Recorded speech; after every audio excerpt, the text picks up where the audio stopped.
Good morning student. आज हम आपको समाज मनोविज्ञान की प्रकृति के बारे में बताएंगे।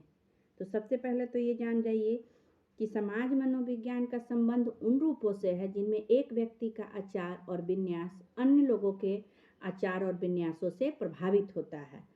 तो सब यह पता चलता है कि समाज मनोविज्ञान एक विज्ञान है, किंतु प्रश्न यह भी उठता है कि यह किस प्रकार का विज्ञान है। तो इसके लिए सबसे पहले जानना यह आवश्यक है कि विज्ञान क्या है।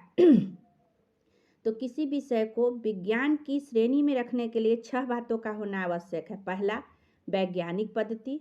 दूसरा, कार्य कारण संबंधों की खोज। तीसरा, यूनिवर्सल यानी सार्वभौम। चौथा, तथ्यात्मक। पांचवा, प्रमाणिक। और छठा, भविष्यवाणी।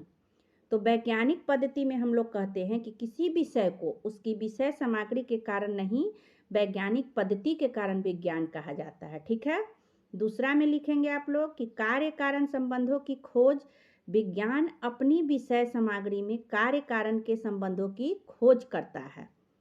ठीक है।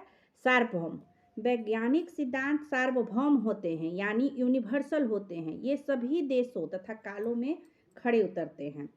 चौथा, तथ्यात्मक, विज्ञान उन तथ्यों का अध्ययन है, इसकी विषय सामग्री में ही तथ्य होते हैं, यह यथार्थ सत्यों की खोज करते हैं।